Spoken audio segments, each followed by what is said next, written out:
You ask Tiger to solve. This deals with linear equations with one unknown.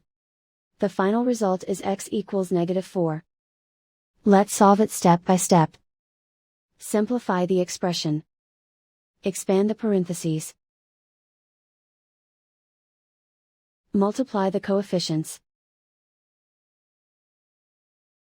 Simplify the arithmetic. Expand the parentheses. Simplify the arithmetic. Multiply the coefficients. Group all x terms on the left side of the equation. Add 15x to both sides. Group like terms. Simplify the arithmetic. Group like terms. Simplify the arithmetic.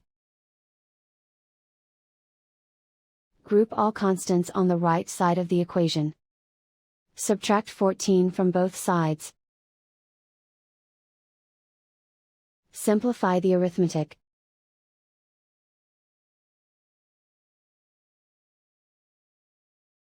Convert the x into a positive number. Multiply both sides by -1. Remove the ones. Simplify the arithmetic. And so the final result is x equals -4.